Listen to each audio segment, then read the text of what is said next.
Vocês sabem como funciona o pinga-fogo? Tem alguns aqui que talvez não saibam.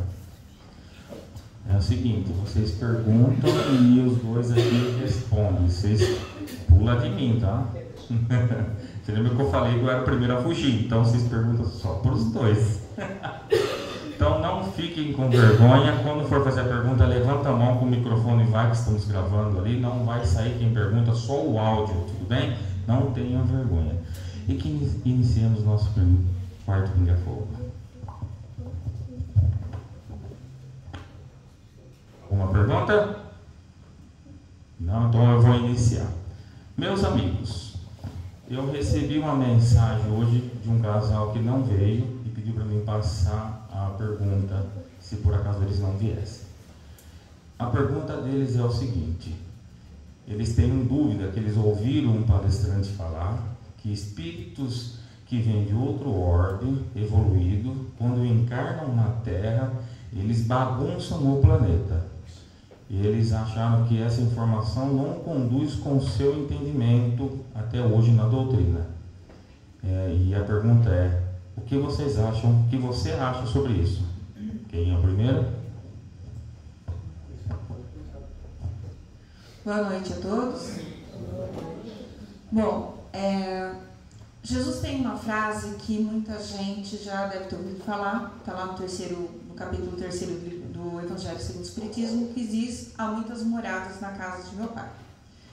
Quando a gente fala com relação a muitas moradas na casa de meu Pai, e muitas vezes nós temos aquela visão um pouco mais limitada, porque estamos encarnados, nós temos uma visão ainda 3D, nós imaginamos ali umbral, terra e nosso lar.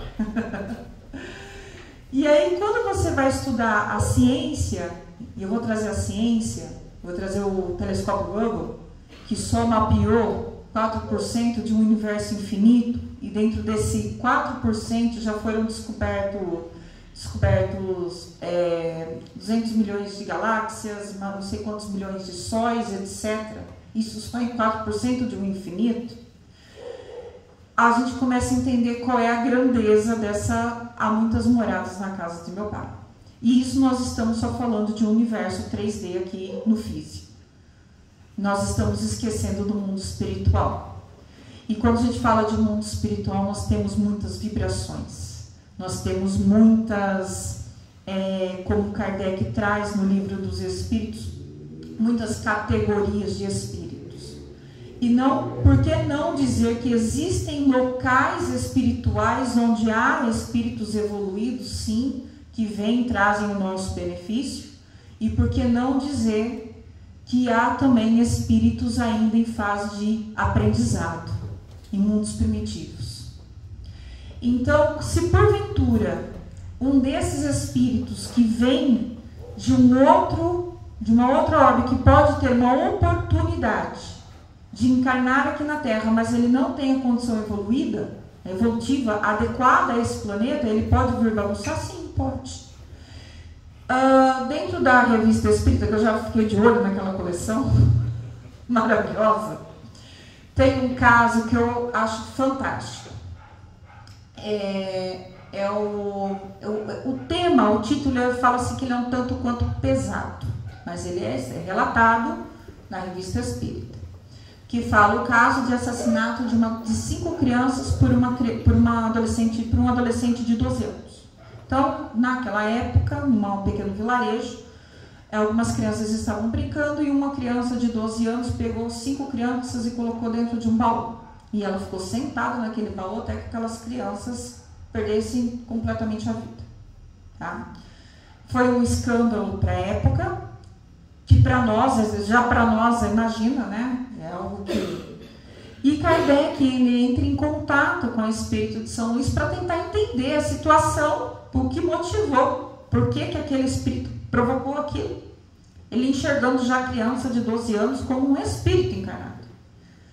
E o próprio espírito de São Luís fala que ele veio de uma condição, de um lugar inferior à da Terra, e ele teve uma oportunidade aqui.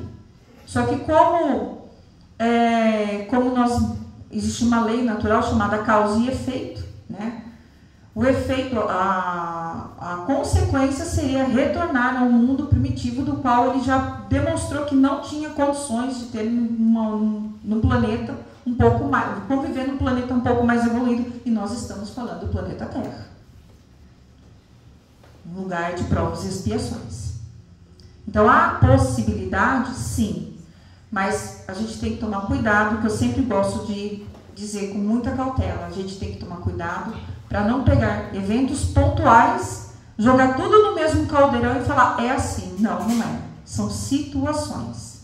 Lembrando que todos nós somos diferentes, em condições evolutivas diferentes, convivências diferentes, experiências diferentes. Então, se a gente pega tudo e coloca tudo no mesmo caldeirão, é um erro comentar. Mas existem pontos, sim, e pode acontecer. Espero ter esclarecido. Se quiser explicar, fica à vontade. Vamos para a próxima, então. Depois eu vou passar o vídeo para a pessoa ouvir. Tem uma pergunta. Tem alguém que quer perguntar alguma coisa? Vamos lá. Agora, desculpa, pessoal, eu estava falando do desencarnado. Agora, com os encarnados, tem algum encarnado que gostaria de perguntar? Acho que... lá. Dos encarnados, né? Olha, nós estamos terminando um estudo do Livro dos Espíritos. E na quinta-feira passada, o assunto foi céu, inferno e purgatório. E a princípio nós achamos que era uma simples leitura e pouquíssimas divagações. E tal qual foi a surpresa, que houve muitas indagações. E aí nós entendemos que esse tema, ele é muito atual e vai ser por muito tempo atual, né? Então eu pergunto a vocês, assim, o que seria, eu gostaria que vocês trouxessem desde a época do cristianismo, nos primórdios, onde a igreja implantou o céu e o inferno, né? E depois o purgatório, e também depois na visão espírita, tá bom? Boa noite, amigos. Que Jesus nos envolva aqui. Céu, inferno e purgatório, na realidade, são estados de consciência. A igreja, as religiões do passado, elas utilizaram essas concepções que nós ouvimos ali, daquele sofrimento eterno, o inferno, o sofrimento eterno, nunca termina. O céu, uma felicidade eterna, e o purgatório, esse intervalo entre eles. Mas muitos desses ensinamentos, eles foram utilizados, de certo modo, para nos colocar um freio. E funcionou.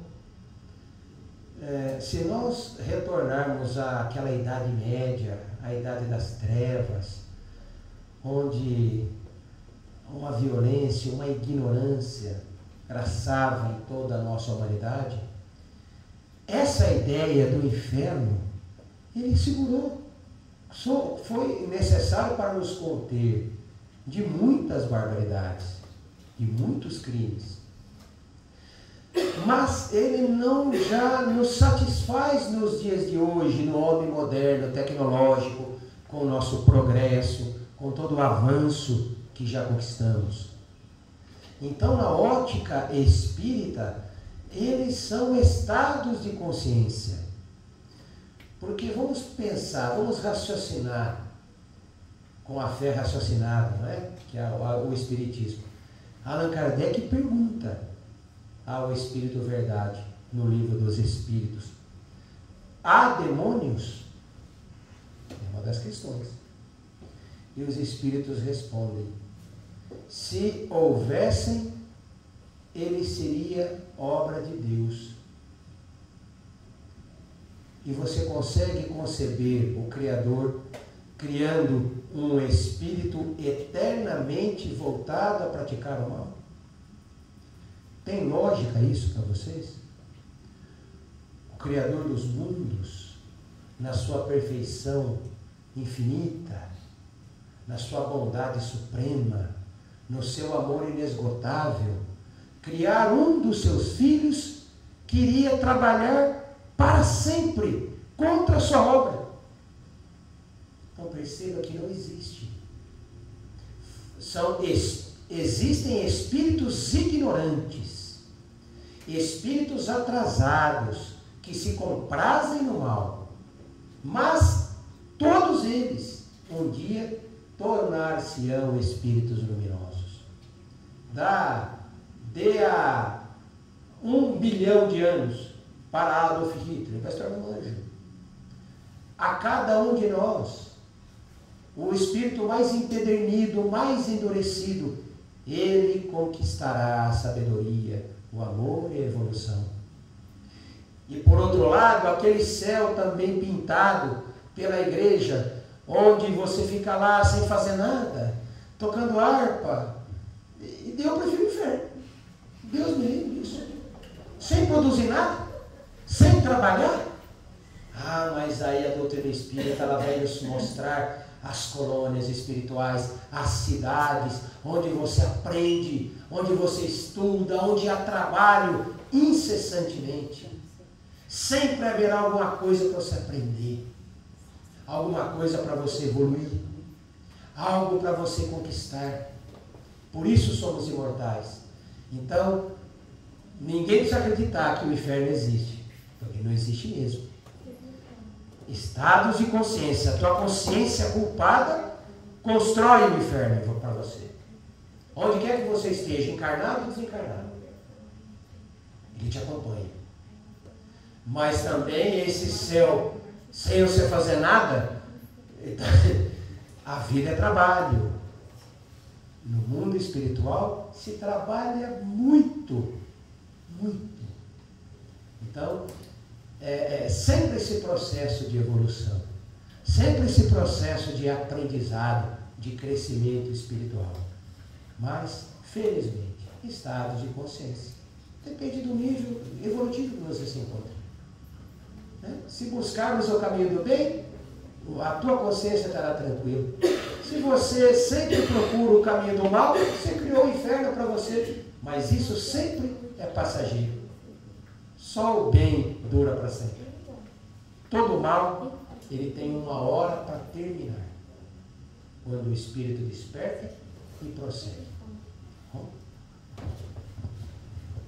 Para concluir o que o Everaldo falou, temos um livro do Chico chamado Libertação. E lá descreve um espírito muito endurecido que ficou por 700 anos trabalhando para o mal. Ele cansou. Ele deu brecha aonde sua mãe e os bons espíritos atuaram nele e retiraram ele do engano, do ego, do mal. Então, perfeitamente, é isso mesmo. Mariana, nós temos duas perguntas aqui que elas se encontram. Ó, um irmão perguntou: como podemos nos proteger de maus espíritos? Acredito que seja o mesmo irmão. Como que um espírito consegue ter controle sobre uma pessoa? Acho que dá para colocar as duas em uma, não dá? Essa acho que é uma pergunta mais comum que tem. Porque o que acontece? Espírita vê espírito e o espírito, até onde ele me controla? Tanto que nós temos uma questão no livro dos Espíritos que fala exatamente sobre isso, né? Sobre a influência, até que ponto, né, os espíritos nos influenciam mais do que imaginamos. E aí vem aquela coisa, né? Poxa vida, onde está o livre-arbítrio? Então, se os espíritos me controlam, a primeira coisa que a gente pensa é no espírito mau. A gente nunca espera o conselho de um espírito bom, né? Por que será? E aí, trazendo dentro dessa questão, né, como é que o espírito mal me controla, né? Aqui, ó. Como é que ele consegue ter o controle sobre uma pessoa e como é que eu posso me prevenir dos ataques, né, dos maus espíritos, né, que eu posso me proteger, é vibração. Aí a brecha quem que dá? Sou eu. O Everaldo acabou de falar, se eu estou em estado mental infernal, de culpa, se meu estado mental está dentro da vibrando baixo, dependência, culpa, medo, raiva, quais outros sentimentos aí traz a gente para baixo? Me ajuda. Inveja, que mais? Maledicência, mágoa, olha, ódio, olha quantos sentimentos. Como é que nós vibramos? Lá embaixo. O lá embaixo é baixa vibração. Aonde que está a brecha? Quem que vai ter prazer em me ver mal? Ah lá, não é o demônio. São os espíritos que vibram na mesma frequência. E com eles vibrando nessa mesma frequência, o que eles vão falar? Ah lá, tá vendo só? Aí é aquela vozinha, né? Fulano olhou pra você. Ah, se eu fosse você, eu não deixava. Sabe aquela voz no ouvido? Abrir a frequência. Aí vem a influência. Ah, mas você pensa assim de você. Você realmente não tem essa capacidade. São essas vozes que vêm. A partir do momento que eu começo a dizer não, e o não é não, eu não sou esse monstro que eu estou falando de mim mesmo. Não, eu posso ter cometido os erros lá atrás, mas hoje eu não sou mais aquela pessoa que cometeu os erros. Isso é fazer as pazes com o passado. A partir do momento que eu não me permito e eu começo a pedir conselhos dos bons espíritos, eu começo a vibrar em outra sintonia. Quando eu começo a olhar um para o outro com compaixão, olho para o outro com tolerância, olho para o outro com amor, como que o mal vai poder vir me atacar? Não vai. Então, a maior proteção que tem, por mais clichê que eu falo, parece assim, é clichê essa frase, mas não é, é o poder da oração. Ninguém ora para o mal. Nós oramos para Deus. Nós oramos para os bons espíritos. Então, quando eu falo assim, vou fazer uma prece, e se as pessoas soubessem o poder que tem uma prece, se as pessoas soubessem o poder que tem a escolha que nós fazemos de não assistir determinadas coisas, não ouvir determinadas coisas, se as pessoas soubessem o poder que tem, este mal, esse espírito que me controla, ele já não tem mais acesso. Então, assim, a responsabilidade é nossa, a partir do momento que eu começo a fazer as minhas escolhas. Mas fazendo escolhas, não no sentido que eu tenho que me punir, mas sim de fazer as pazes. Falar assim, olha, lá atrás, já fui assim, hoje para mim já não quero mais. É dizer não. É dizer não para aquilo que me faz mal. A partir do momento que a gente começa a dizer não, eu não preciso mais andar com determinado grupo de pessoas. Continuo as amando, do mesmo jeito. Mas aquele grupo de pessoas, quando eu estou com elas me fazem mal, e eu posso escolher não estar mais com elas. Aí o que a gente começa? A vibrar e escolher outras pessoas que vibram na mesma sintonia. Eu começo a mudar de grupo. Nós mudamos também. Gente, o mundo tem 7, 8 bilhões de pessoas, gente. Impossível não ter uma pessoa que a gente não se dá bem. Né? Então, a escolha é nossa. Se vocês quiserem complementar, fiquem à vontade.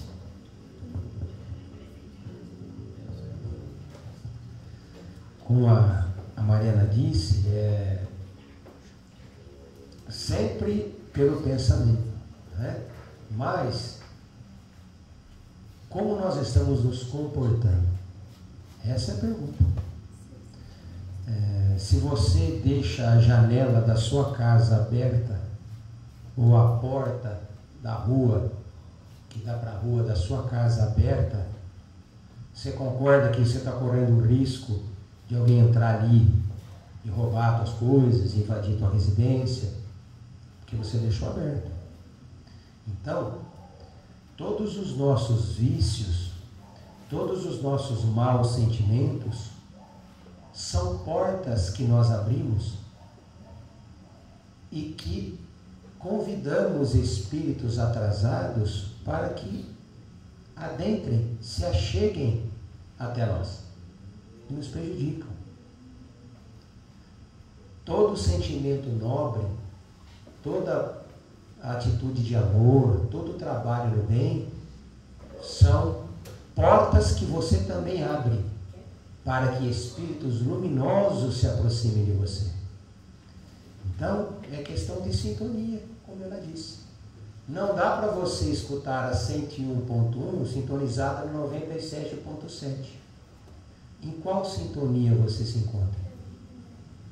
Isso é a questão. Caminha no bem, na luz, no amor, você vai ter a companhia de espíritos bons. Ande prejudicando, fazendo coisas erradas, maldade,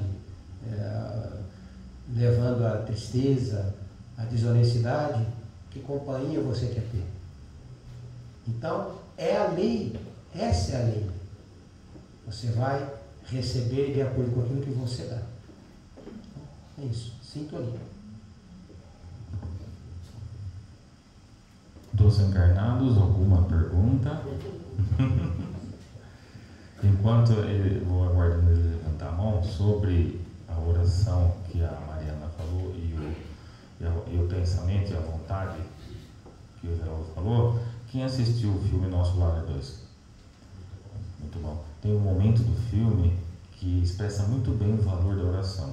Eles vão até um senhor para fazer o desencarne, o desligamento do corpo, o espírito e o corpo. Vai toda a equipe para fazer. E nesse momento, uma criança, no quarto ao fundo, faz uma prece do coração pedindo para que ele fique mais. A oração sobe tão alto que a ordem vem para se estender um pouco mais o tempo daquela pessoa, inclusive que o filho é adotivo. E ele tem uma estadia um pouco mais longa.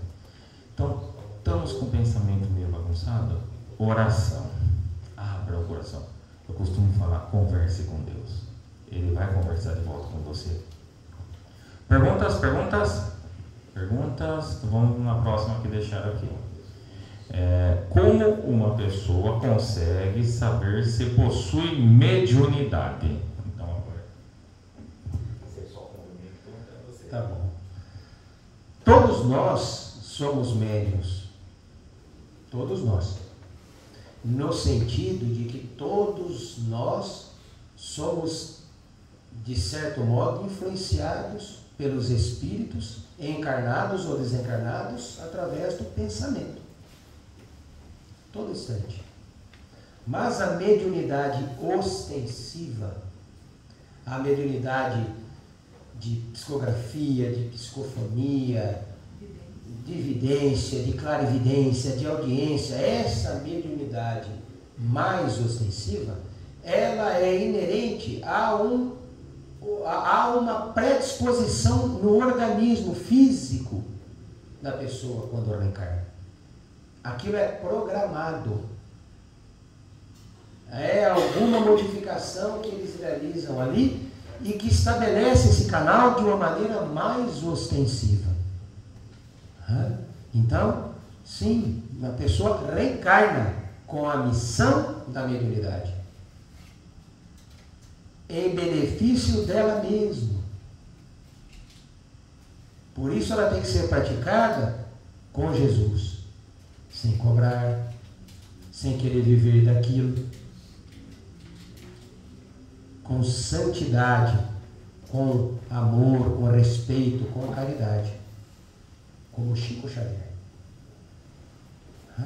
Então, essa ostensiva, ela é inerente ao corpo físico dele. É alguma modificação, alguma alteração ali que propicia essa ostensividade. Não obstante, todos nós tenhamos, em um menor ou maior grau, esse sexto sentido, essa possibilidade de os espíritos nos influenciar muito sutilmente, às vezes, pelo pensamento. Bom, mas a Mariana deve estar mais por dentro desse. Ela tem mais algo adicional. Bom, essa parte física, todos nós temos uma glândula chamada pineal. A glândula pineal, ela fica bem, é o que os hindus chamam de terceiro olho, fica bem nessa reta aqui, ela é do tamanho de um grão de ervilha. Alguém já viu aquelas imagens dos egípcios, aquele olho de Horus? Já viu aquele símbolo? Aquele símbolo é um cérebro cortado e o bem miolinho é a pineal. Então, desde os antigos egípcios já faziam estudo dessa glândula. A função dela no nosso corpo, no corpo fisiológico, é a produção de melatonina. Para que serve? É um hormônio que regula o nosso crescimento e favorece o nosso sono. Então, não sei se o pessoal já tem alguém que toma melatonina para dormir. É um hormônio natural, né? Para que a pessoa consiga ter um sono melhor. E esse hormônio, junto com outros hormônios, vai fazer regular o nosso metabolismo. Então, ela soma com outros hormônios também. Então, essa é a função fisiológica, tá? Tanto que se recomenda, né? Não sei se você já viu o pessoal que fala de fuso horário diferente, o pessoal fica meio confuso, né? É por conta da produção de melatonina. E se recomenda sempre, isso é batata, não dormir de luz acesa. Celular, pelo menos 1 hora antes de dormir, desliga celular. Para que a nossa produção de melatonina fique show de bola, para que a gente possa ter um ótimo sono, o ideal é que 1 hora antes, quarto escuro, silêncio, e deixa esse hormônio, essa glândula trabalhar, tá? O ideal também é sempre que escurece. Então, o pessoal que tem uma vida aí noturna mais agitada, fica no celular, você pode ver que tem problema para dormir. Então, essa é uma das causas. Bom, então essa é a função fisiológica. E nós temos a função dela como uma antena, e é uma questão espiritual. Da onde que você está tirando essa referência, Mariana? As obras de André Luiz, tem um estudo que eu, quando fui fazer fiz um seminário sobre essa glândula, por isso que eu fiz. E tem um estudo que foram feitos assim, acho que foi de uma universidade, eu não lembro o nome da universidade. Eles pegaram todas as obras de André Luiz e viu toda a citação da glândula pineal, tudo aquilo que ele falava e aquilo que estava batendo com a ciência de hoje. Legal, né? Essa glândula foi citada mais ou menos umas 47 vezes em todas as obras. E o que o André Luiz fala dessa glândula? A função dela, tá? Então ela tem a função fisiológica e também a função dela é como se fosse uma antena de captação da onde a espiritualidade vem e entra em contato com a gente. Tá, então todos nós temos uma pineal. Logo, então todos nós podemos ter mediunidade? Ok. Podemos desenvolver, tem gente que fala, Mariana, mas eu não vejo espíritos. Trabalho na casa espírita, mas eu não vejo, eu não sinto. Mas nós temos essa glândula, tem gente que entra na casa, não tem desenvolvimento mediúnico e pode desenvolver, acaba desenvolvendo sua mediunidade. Acontece caso? Acontece. Tem gente que já nasce com ela desenvolvida. E o que faz ela ter um pouquinho, esse plus a mais que o pessoal consegue no estudo, fala sobre cristais de oxalato. Então, são glândulas um pouco mais desenvolvidas, que possuem esses cristais que é como se fosse um ajuste fino com a espiritualidade, tá? Então, todos nós temos essa capacidade porque nós temos a glândula. Ok, fechou. Mas o que vai fazer com que, às vezes, eu fique 30 anos numa casa espírita, posso trabalhar na reunião mediúnica, mas eu não vou ver nenhum espírito. Por quê? Porque minha glândula pineal não tem esse desenvolvimento. Igual do meu colega, que nasceu muitas vezes desenvolvida vendo espírito. Entende? Então, essa é uma questão fisiológica também. Tá? Por exemplo, mas todos nós sentimos um ambiente, ela funcionando. Todos nós temos uma intuição, todos nós muitas vezes tem aquela vozinha que nos sopra, Todos nós temos. Então, esse contato com o mundo espiritual, ele existe. O fato dele ser um pouco mais desenvolvido ou menos desenvolvido vem com relação à opinião. E eu posso desenvolver? Posso. Se eu, dependendo da condição, merecimento, o contrato que eu assinei antes de vir para cá, também depende muito disso. Por isso que tem gente que fala, gente, tô faz 30, 40, 50 anos na casa espírita e nunca vi um espírito, nunca senti nada, nunca vi nada. Tudo bem. Tá tudo bem. Tá? É condição de cada um. Espero ter explicado ou ter deixado mais confuso. É um tema muito complexo, né? Difícil de entender. Para quem é curioso, vocês digitam no YouTube Dr. Luiz Sérgio Felipe. Ele é especialista na glândula pineal, tanto fisiológica como espiritual. E ele também ele estudou a glândula e fala que os médiuns com maior ostensividade, ela é mais calcificada. Ela tem mais escamas de cálcio dentro dela. E os menos ostensivos, que é só o da sensibilidade, tem menos cálcio. Então, quando você for fazer um exame, provavelmente pode sair um pouquinho de cálcio no centro do seu cérebro. Continue que pode ser uma doença, mas se for na pineal, provavelmente em algum momento de unidade. Pessoal, nós temos uma pergunta aqui, ela é um pouco demorada na resposta, porque ela está na obra do irmão X e nosso irmão aqui vai falar. Mas antes disso, eu quero saber de mais perguntas, temos um tempinho ainda. Aqui, ó, tem uma irmã com pergunta aqui. Ela vai fazer. Existe magia negra?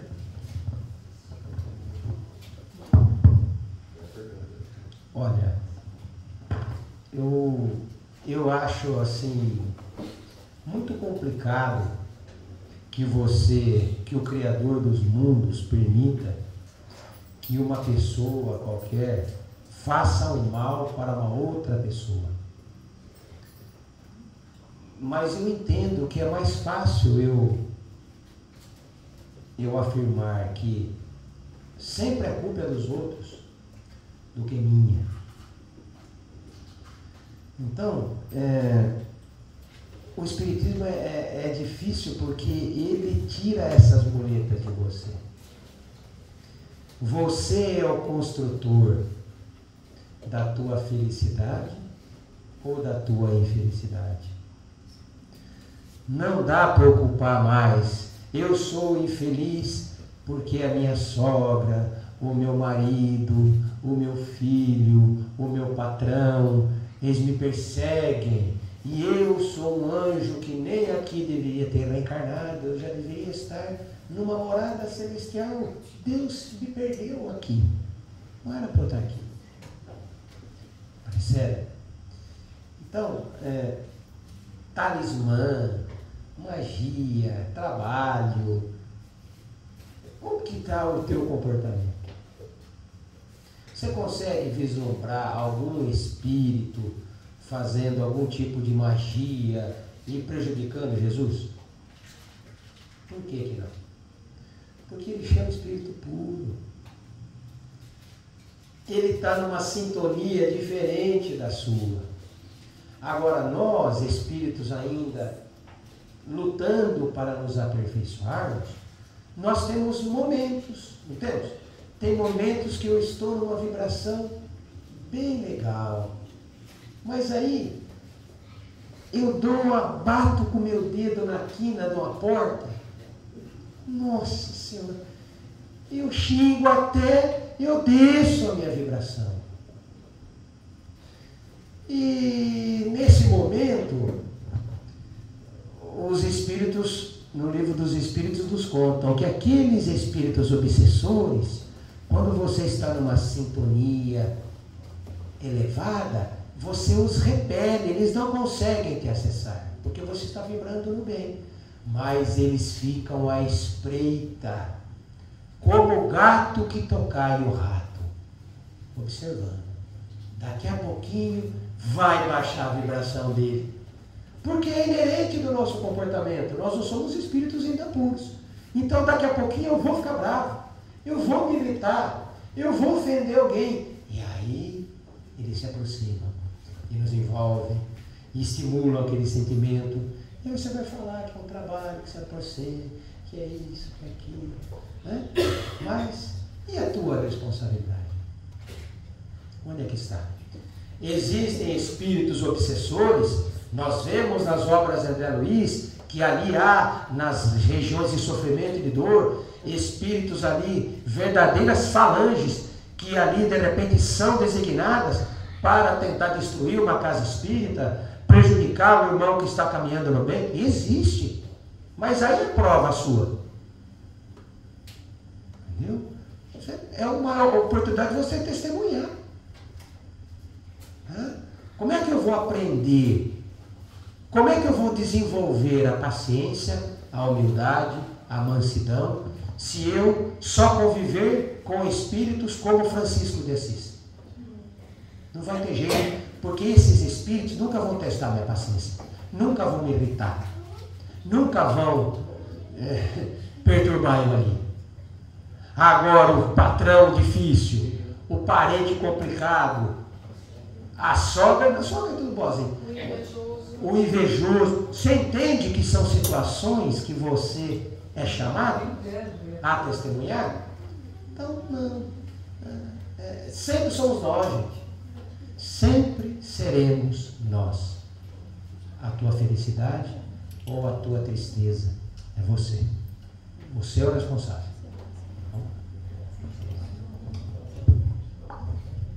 Só complementando, quando eu falo assim, existe sim, existe pessoas invejosas, porque quem que vai se preocupar em tentar fazer um pacto, uma magia para prejudicar outro? Geralmente movido pela inveja.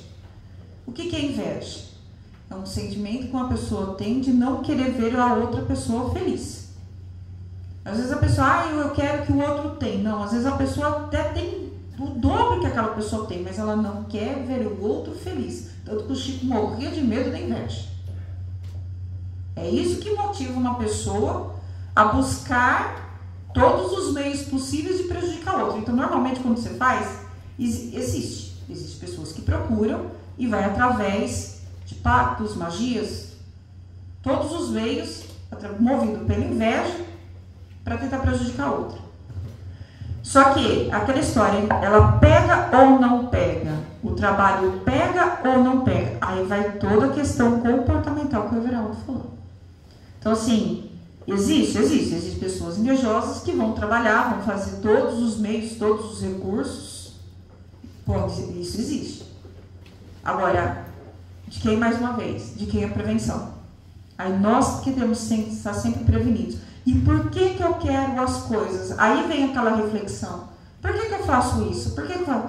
É para mim, pela minha satisfação, porque eu gosto, ou porque eu quero que os outros sintam inveja de mim? Aí você abriu a sintonia. Entendeu? Então aí é que a gente tem que... É o pulo do gato. Por que eu estou fazendo outra coisa? Eu não quero. Porque os outros vão ver que eu tenho. Baixou a vibração. Você chama inveja? Eu quero que os outros invejam de mim. Aí depois vem. Minha vida não dá certo. Minha carreira não dá certo. Porque os outros têm inveja. Mas por que você está querendo isso? Para os outros terem inveja ou para o seu próprio sucesso? Entende como é que é? O vigiar e orar, ele é muito forte. Não é só uma frase de efeito. O vigiar e orar é vigiar os seus pensamentos, olha a sua conduta, vê o que... aí entra o autoconhecimento, entra a questão de você sempre se perguntar o que eu quero. É autoconhecimento, aí é reforma íntima mesmo. Tá? Então, assim, existe, funciona, porque nós somos vigilantes. Tá bom? Mariana, deixa eu te perguntar. Quando eu abaixo minha vibração, minha energia cai através da vivência do dia a dia comportamental, e tem uma pessoa que tem inveja e está querendo um trabalho negativo para mim. Isso vai atuar como? Através do quê? De um magnetismo que chega em mim? Como que é? Existe um padrão de comportamento, tá? Não é porque... Vamos lá. Trabalho todo dia de manhã, faço meu serviço, tal.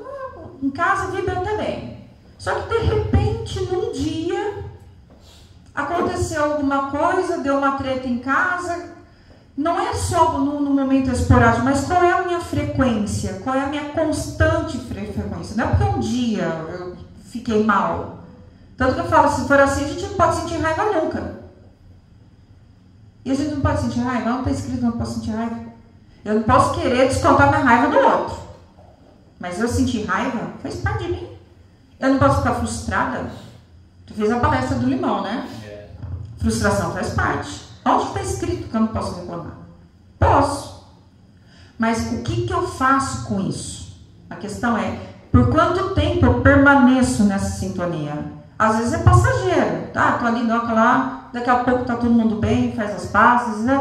Não é essa brecha. A brecha acontece quando eu transformo isso numa constante. Já viu aquele dia que parece assim, a gente acorda, tropica o dedinho, depois você acaba o café, toma banho gelado, quebra o carro, sabe? Só falta você deitar na cama, dormir e a cama quebrar. Tem dia que é assim, tem. Só que aí, no dia seguinte, parece que não acontece mais nada. Foi só aquele dia, tá tudo bem, fica tranquilo. Agora, se daquele dia eu já começo, vai começar todo dia de novo. Aí eu começo, aí a gente começa com pequenos desleixos, aí a gente começa a deixar. A hora que a gente vê, já tá lá no fundo. E aí a gente abre a porta. Entende? Então assim, não é porque um dia eu fiquei nervoso, não é porque um dia eu tenho que... Porque todo mundo explode, gente. Tem dia que o Romano Everaldo falou. Tem dia que a gente tá aqui e fala assim, vem em mim, vem mundo em mim que o meu peito é ferro. Mas tem dia... tem dia que você fala, senta no pudim, você chora. E tem dia que a gente tá assim. Faz parte, tá? Nós vivemos os extremos para entender o que é o equilíbrio. Sabe aquela experiência de física clássica que a professora da escola põe? Água gelada, água quente, você põe o dedinho. Aí depois você põe na água normal, o que acontece? Não tem uma troca de calor? Nós vivemos os extremos para entender o que é o equilíbrio. A hora que a gente entende o equilíbrio, dificilmente nós nos desequilibramos. Tá? Sim.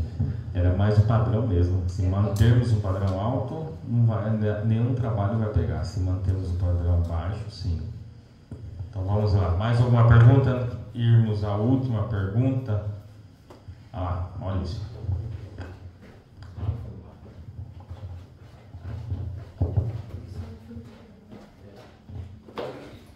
Porque quando eu tô perto de alguém, que eu sinto que a energia tá pesada, eu sinto gosto de sangue na boca. Tem a ver com o mundo espiritual ou é coisa da minha cabeça? Vamos ver a última, vou passar para ela novamente. Essa é uma boa pergunta. E eu vou ser bem franca com você, tá? O fato da gente sentir a energia de alguém, tá? E você pode muitas vezes associar com isso. Mas não estou falando que é coisa da sua cabeça e nem que é espiritual, porque eu preciso entender todo o contexto, tá?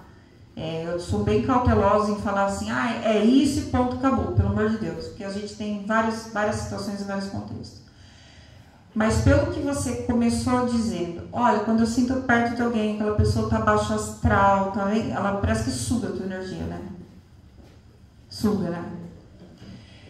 Aí, o que é o ideal é você perceber, se você está numa situação como essa e a pessoa está te sugando energia, o que você faz?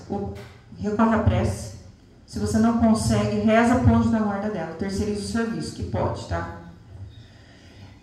A questão do seu gosto, às vezes você pode ter uma mediunidade de empatia. Tem uma amiga, a Silvana.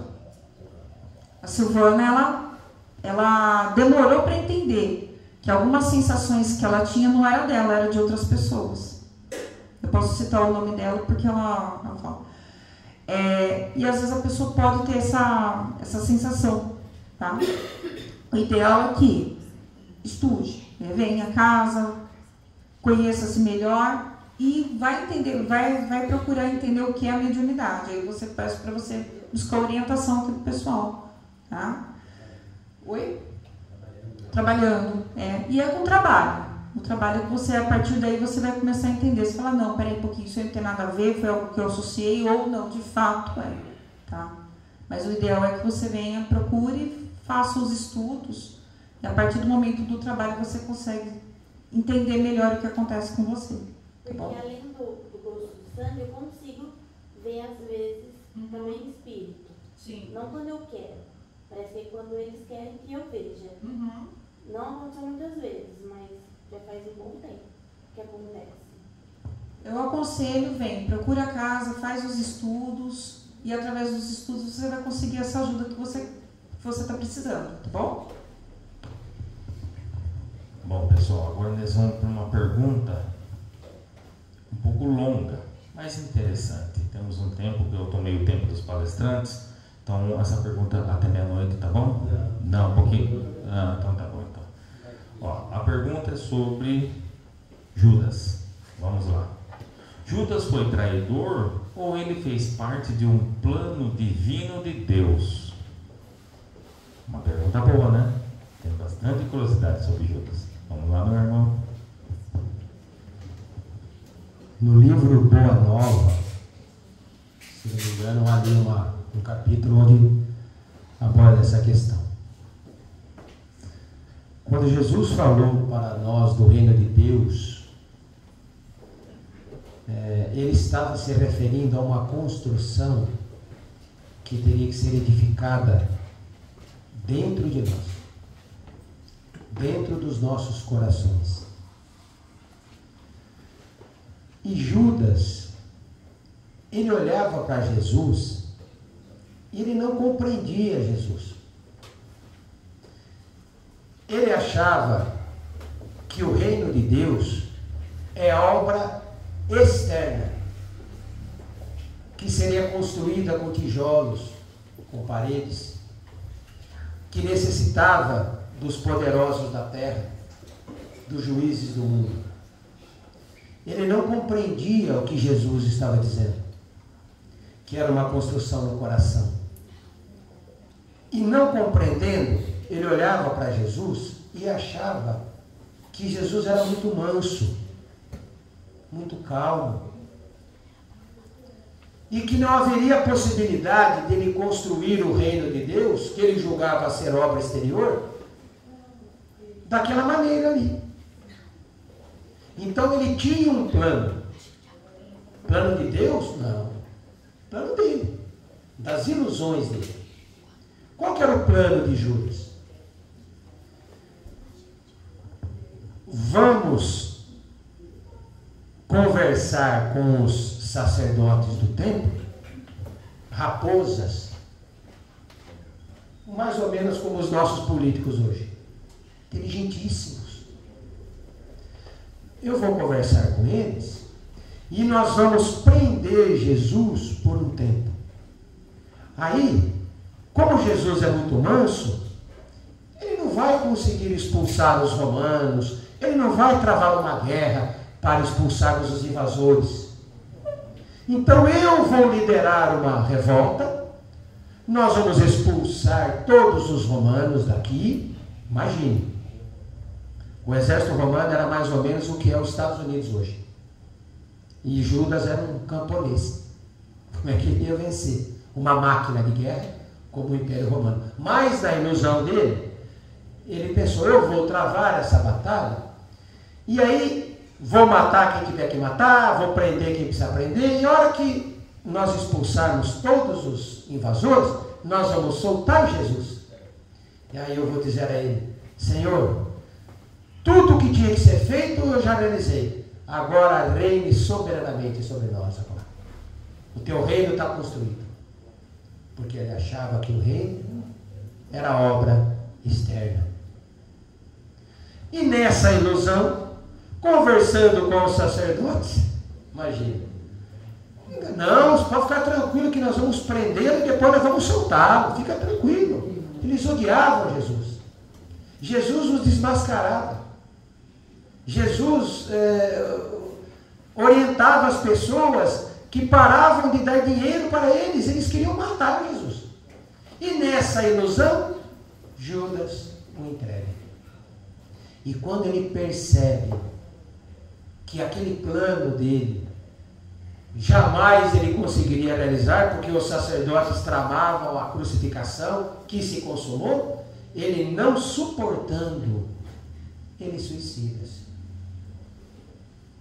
Então, esse era o plano de Judas. Um plano de uma ingenuidade ilusória. E nós não temos nem como acusar a Judas. Porque, passado 2000 anos, nós estamos repetindo o mesmo plano de Judas, até hoje. Nós ainda sabemos que o reino de Deus é obra a ser edificada no coração, mas nós não acreditamos. Nós buscamos a ilusão do mundo material. Nós prejudicamos as pessoas para nos sairmos bem. Nós repetimos o mesmo plano. Então, e esse é o problema do ódio. Ele não atualiza o cadastro. É por isso que você, numa reunião mediúnica, você vai encontrar espíritos ali que vão falar assim para você: há 500 anos ela me fez isso. 500 anos, ela não é a mesma pessoa mais. Mas o ódio daquele espírito que foi prejudicado é tão grande que ele não atualiza o cadastro, ele não percebe que ela mudou. E ocorre conosco exatamente com relação a Judas. Judas hoje é um espírito luminoso. Luminoso. Ele encontrou a sua redenção como Joana d'Arc. Ele foi martirizado na fogueira.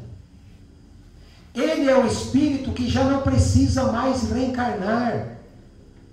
Ele só virá à Terra em missão. É um espírito de luz. No entanto, nós que não atualizamos o cadastro, se por misericórdia divina Judas pudesse se materializar aqui agora, com toda a sua luminosidade, para nos falar algumas palavras de consolo, nós ainda falaremos assim: Judas traiu Jesus. Esse aí, nós não atualizamos o cadastro. Esse é o problema do ódio. Esse é o problema do ódio. Ninguém quer ter Judas como mentor espiritual, mas Joana d'Arc todo mundo gostaria. E é o mesmo espírito. E a mesma entidade. Pessoal, então, não é plano de Deus. Ninguém reencarna para tramar a crucificação de ninguém. São ilusões que nós cometemos todos os dias. Todos os dias. Nós cometemos as mesmas infantilidades de Judas. Então Judas, ele foi um ingênuo, ele foi um iludido, ele apenas não compreendeu. Ele amava Jesus. Ele amava Jesus. Só que ele não entendia o mecanismo que Jesus iria construir o reino de Deus. Na ignorância dele, ele imaginava que no coração não tinha nem capacidade intelectual e moral para entender isso. Naquela época. E quando Cristo é crucificado, quando ele está nos estertores, já prestes a regressar à pátria espiritual, conta-nos Humberto de Campos que o céu se rasga e uma imensa quantidade de anjos se aproxima do madeiro. Alguns anjos com os ungüentos para aliviar as dores da crucificação. Outros enxugavam a testa empapada de suor e de sangue de Jesus. Outros o consolavam, o abraçavam. Outros entoavam hinos de amor, porque o governador da terra vencia o mundo e retornava à pátria espiritual. Mas um anjo solitário se aproxima. Cola os seus ouvidos nos lábios de Jesus. E Jesus balbucia para ele algumas palavras. E aquele anjo parte numa velocidade vertiginosa. Era o anjo da caridade, que havia recebido de Jesus a missão de resgatar o espírito de Judas, que acabara de suicidar. E ele mergulha nas regiões de sofrimento e recolhe, em nome do Cristo, aquele espírito tão caro para ele. Então, essa é a diferença do amor, do perdão. Então, queridos, atualizemos o cadastro. Você não é a mesma pessoa de 20 anos atrás, que dirá de 2000 anos atrás. Judas hoje é um espírito luminoso. E para chegarmos um dia no estágio em que Judas se encontra hoje, meus amigos, prepara para reencarnar em vida. Não tem que reencarnar bastante. Então, deixemos de lado essas acusações, essas barbaridades que até hoje falamos e respeitemos a evolução desse espírito que ele se equivocou, como nós nos equivocamos, mas já fez o seu caminho de volta a Jesus e hoje é um espírito de luz.